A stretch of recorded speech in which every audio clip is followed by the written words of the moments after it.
All right. Hey, everybody. What's going on? My name's Chris. It's episode number 40 of #BKOT. We're very excited to have a special guest on today. We have Anton Anderson, who's the managing partner at Elite Resource Team. And very excited to talk about proactive and holistic planning using a virtual family office model. So as always, we're trying to bring insight and new ideas into the accounting community to help you guys out. So thank you for taking time out of your schedule to join in. And so let's get started. So Anton, thank you coming from the West Coast today. So Pleasure, thanks my for taking friend. time out. Yeah, So absolutely. tell us about Great to be Anton. here. about who I am or what I do. You want a bit of both? Both, yes. Yeah, so as you said, you referenced the West Coast there. Born and raised in San Diego, still located here.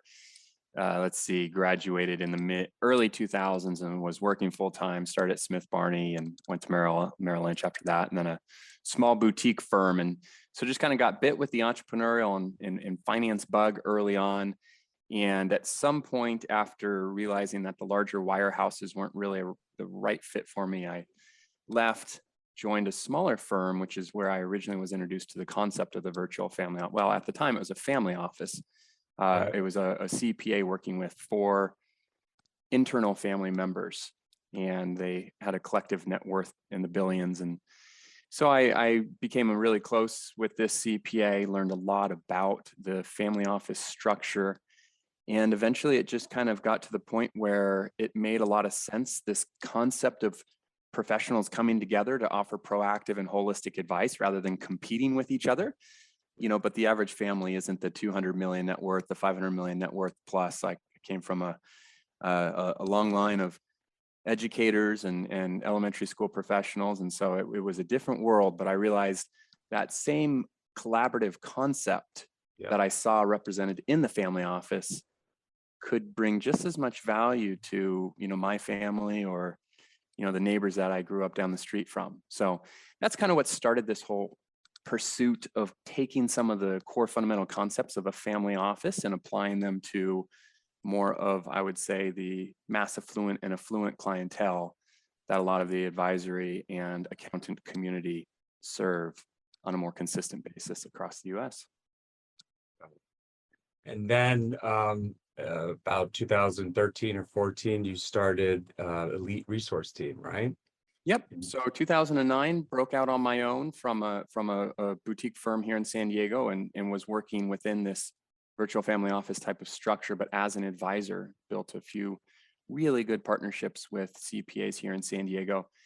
And just eventually I realized I referenced my parents being educators a minute ago, so I'll tell you, the blood runs deep. You know, I realized I really love the education, the training, and so probably more so than actually working with clients. And so that's 2014 kind of started transitioning out of individual practice. And by 2015 was really full-time in more of the training, consulting, educating space, started Elite Resource Team, and haven't really looked back. You know, we've grown to work with over 1,100 partnerships across North America, basically helping accountants and financial advisors come together to offer more proactive and holistic planning to their mass affluent and affluent clients.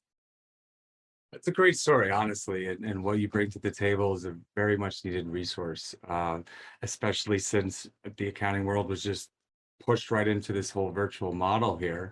And you don't usually correlate holistic and accounting together. And so, but it's looking at it rather than just a number cruncher or just a tax preparer, you know, looking at it as a whole. So tell me about this holistic approach and working with the firms that you do, and kind of where do you identify if this is going to work for them or not? So you can tell me about some of the processes.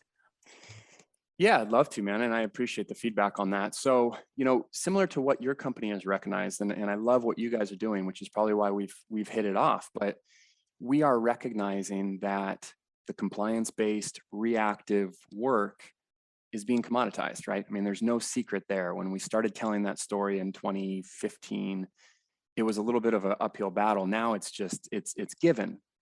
So really not only the accounting space, but also the advisory space. I mean, technology, outsourcing, those are compressing the fees. And so now we kind of look at it and we have to say, well, where do we really bring value to the marketplace? Is it really just recording taxes or running investment portfolios? And the answer is no. I mean, really where we bring value is by solving problems. And I had a mentor one time that said, you want to make a little bit of money, solve little problems. You want to make a lot of money, solve big problems. And so what we're realizing is the more value we can bring and the bigger problems we can serve, the stronger business we can grow and the more revenue we can generate. And doing it in a very win-win-win way, right? It's like the more collaborative we can be, the more value we can deliver to clients. It's a pretty cool opportunity, I think, that we have in front of us. And again, much like what your firm's doing, there's really no limit to how to bring value. It's kind of like the wild, wild west of redefining our role in the marketplace. It's like, how do you bring value? Well, you solve client problems. There's a lot of ways to solve problems. Mm-hmm. And you're spot on with that as far as I feel that at times firm owners, partners, directors, things can get so convoluted and so complicated for no reason. And you'd simplify it. Big problems, big solutions, small problems, small solutions. It's just the idea of making it so intense or so what's the word? Not looking at it with the end result being the solution and just going towards the negative aspect, or at the same time just thinking about what will go wrong. And I don't think that's always the right approach. And looking at it to where can you build out a cost-effective work-life balance type of solution for your team, right? Sometimes they get hyper-focused on the client, but at the same time, you got to realize the team that you have. And that's kind of what's going on with these staffing shortages that I'm seeing all across the nation, is you gotta love and take care of your team first. And I just feel that being an accountant anymore is not the way it used to be. No one wants to be an accountant. And so this is really taking firms to take a deep dive into the staff that they have and how to build an effective solution to have service delivery for their client. And so when you talk about this virtual family office model, how do you see that integrating into the everyday accounting firm? Yeah, good. You know, so you hit the nail on the head, first of all, with your observations, and then good question. How does it integrate? So here's the reality. There's way too much complexity for certainly one individual, but even a small team to become an expert in all things, right? So then we have to kind of ask ourselves, well, then what do we do? Like if we are coming to this conclusion that it's better to solve client problems than just be reactive and, you know, do compliance-based work, like it's better to be proactive, it's better to be holistic, it's better to solve problems than ignore them, then what options do we have? So we can try to become a jack of all trades, which is just, it's not a good solution. You know, there's too much complexity. You can hire. But at some point, you can't hire enough expertise. You can hire a good team and lead them and train them, but there are things that you only come across once a year, twice a year. And it doesn't make sense to try to hire a team large enough to handle situations that clients are only going to come across, you know, once or twice a year. So that then brings us to, well, it's 2021. You know, technology is incredible now. So what I can do now and who I can work with and the team that I can form is limitless. You know, even just 3-4 years ago, it was much harder to do this, partly because of the mindset and partly because the technology wasn't there. I mean, we're on Zoom right now, you're live streaming to Facebook, this is going to be recorded, it's going to be pushed out on probably multiple social media channels. It's like the technology is there for us to be collaborative immediately. So all we've done is we've focused on having a conversation in the industry that says, do we agree that by being proactive and holistic, working together, we can bring more value to clients? Yes. Okay, boom. First step. If you disagree with that, no problem, but it's just, this is not the right model, and I would argue you're probably going to be left behind. 2, how do we do that? How do we actually form relationships with people that can bring us expertise that we trust, that are the best of the best at what they do, So we use technology and we leverage. And so we've put a lot of time and energy into building a team, and we call it a virtual family office or team of experts that can handle essentially 95% of the problems that a mass affluent or affluent client's going to have. And typically they fall into one of 5 areas. And this is, what we talk about day in and day out, but they fall into tax planning, like proactive tax planning, capital gains, estate tax, capital gains tax, whatever it might be. They fall into legal services, succession plans, estates, wills, buy-sell agreements, key man, etc. They fall into risk management, insurance, captive insurance, property and casualty. They fall into wealth management, which could be retirement, college plans, investment accounts, etc. And then the 5th would be business advisory services. So like for those of us who work with small business owners, the business is the baby. So business advisory services means things like, what's your company culture? Where are you going? What are your KPIs? How are you measuring them? How are you leading your team? How are you keeping your key people? So those are the 5 areas. Wealth, and just to repeat them: tax planning, legal services, wealth management, risk management or insurance, and business advisory services. So we have a team of dozens of people that are experts in each of those specific areas. So to get to your question, what does it look like from an average accounting firm perspective? Well, you can try to develop that expertise, which realistically you can't do. You can try to hire it, which isn't feasible from a cost perspective, or you can plug into a virtual family office that already has all of those areas of expertise and leverage those relationships when you are now communicating with your clients proactively and identify a need or a problem that they have. You can lean into that team. So that's how it looks in terms of like the average day-to-day relationship with accounting firms. Mm-hmm. So I'm not an accountant myself. I've been working in different industries, but it's always been on the sales, marketing, and advisory side. When I came into the accounting community over 4 years ago, I would ask about referrals. Any industry I've been in is referrals, and I was told it probably won't work in this. The accountants don't talk amongst each other. They don't share ideas. And I was like, what? Why? And since that time 4 years ago, wow, when I'm on a call now, 1 out of 10 calls could be a reference 3-4 years ago. Now it's almost 5 out of 10. And it's really good to see that they're forming communities, alliances, and they're all talking amongst each other and sharing ideas. And they're like, yeah, I heard your name from a reference group that I'm a part of. And I'm like, it's really enlightening to see this happen, because it's across, it's not industry specific. You're going to get references if you're going to get best practices, you're going to get good ideas. And I just didn't understand why it wasn't prevalent before. And so you're absolutely right, it all automatically starts with the mindset. If you think it's not going to work, if you have reservations, if you're going to gravitate towards the negative, well, not for you.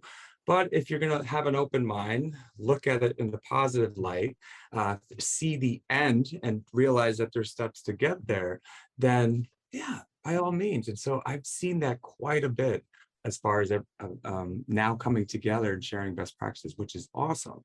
Yeah. And the key thing is for the accounting community, our audience, is the business advisory side of it. It's not just about plugging numbers anymore. So that provides great value. But then now they're meeting with the CFPs and different other aspects. And so you kind of bring all that together. What are your some thoughts as far as like references and working together? And obviously that's what's going on day to day. But talk a little bit about insight into that.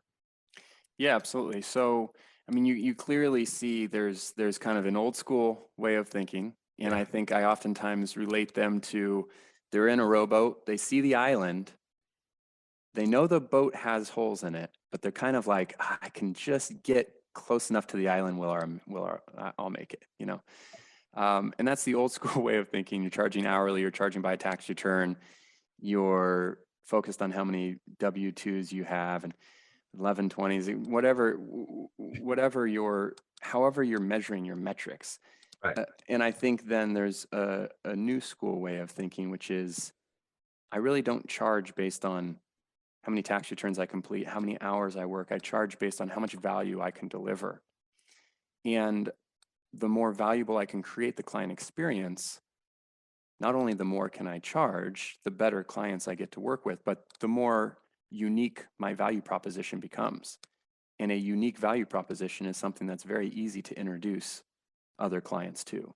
So that's what we constantly see is, you know, first of all, figuring out how do I bring this client value? And once I've done that and they go, nobody has ever talked to me about how to do X, Y, Z, then it automatically it results in introductions to other clients that are in similar situations because other people aren't talking to them about solving their problems either. You know, so yeah, the organic growth is a huge aspect of, I think, what's happening. And you're seeing it. It's like the best clients will naturally go to where they receive the most value. And that's part of the whole, I think, goal should be how do we create a model in which a 1-person shop or a 5-person shop, you know, a 10-person shop can compete with some of the super regional and national firms that have 50 people. You can do that not by hiring 50 people, but by leveraging firms like yours, leveraging technology, leveraging firms like ours to really just grow in a smart way. Yep. Yeah. And accountants being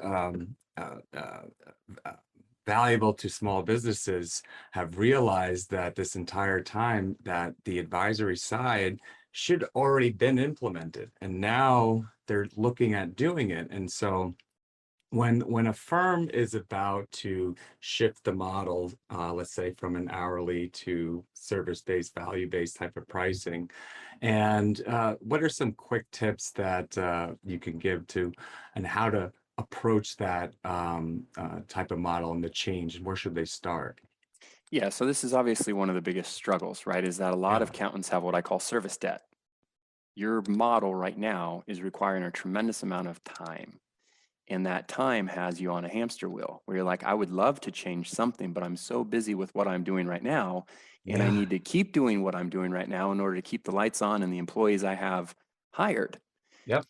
So what they have to do, most of them, is you don't get change like that. You have to put in strategic techniques where you start slowly shifting and realizing that it might take 12 months, 24 months, but yes, like my future firm can look very different than what my firm today looks like.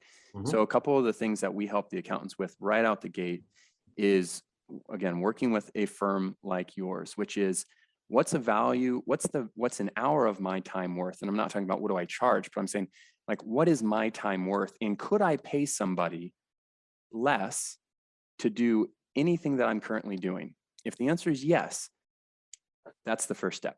Like if I can free up an hour of my time, and in general, I look at the revenue I make and I make $250 an hour, and I can pay somebody $50 an hour, well, that's a great arbitrage. So that's part of it. Another thing we talk about often is there a portion of your book that you can sell? You know, a lot of times people think, oh, selling means selling everything, but not necessarily. Like you can package up a percent of your clients and you can sell that specific package. You know, so we work with brokers that specialize in doing that with accountants, because then all of a sudden you free up time and you also have a little bit of revenue that comes in from those relationships. Another thing we talk about is basically transitioning. So we tell a lot of funny stories, but one of them is you build in a strategy where for every new A client you get, you let go of, or you push on to a junior accountant, or you fire, or you raise significantly the prices of 2 D and C or D and F clients, right? So you get a new A, two D and Cs kind of go out the door. Now you fast forward that 12 months, and all of a sudden you realize you've added 6 good clients, you got rid of 12 bad clients. So those are a couple of strategies, right? I mean, you can hire people and create a time arbitrage. You can block off or section a book of clients that you can sell. You can set a structure in place where every good new client, you get rid of 2 bad clients. And again, over 12, 24, 36 months, you start realizing, wow, I have actually quite a productive firm with a better work-life balance, and I enjoy what I do more. Yeah. Yeah. And I love it. Yeah, no, because then when um, uh, college graduates or somebody that with looking for experience at that lower level, and the firm can then approach them in an aspect of, this is advisory, we don't have no compliance, and you could make accounting fun again and make it a position like, wow, I want to go and do and Way more work with this enjoyable. public practice, right? Or and because there's it just so much animosity towards it, and just like, "Ah, I don't want to do that, I can't do that, and work for a private firm or a governmental firm, or just something that's fun, right? It's a new age, and new way of thinking, and there's technology, and with everything going on, it's changed the mindset of everyday of today's workers. I mean, I'm coined as a geriatric millennial because I was born between 80 and 85. So I know what it's like not to have a cell phone. And now with everything at my disposal, it's insane. Sure. And I get it, and I can relate to that. And change is constant. You could deny it for 30 years, 40 years, and at some point in time, it's going to happen, and you have to accept it. And so, because I hear a lot of, well, we've been doing this certain way, and then it's been so many years, and it's like, well, what are we doing here now if it's been working for you? And at that point, you have to have the mindset, and then you're right, it's not going to happen, tomorrow morning or the next day. There's going to be the end point, and you're going to have to get there. There's going to be these steps. And I like the approach as far as looking at your firm and and getting the right client. I've worked with clients where they're saying, "Oh man, this client or this client." I'm like, "Why do you still like Oh working yeah. with them?" Or change the price, like you said.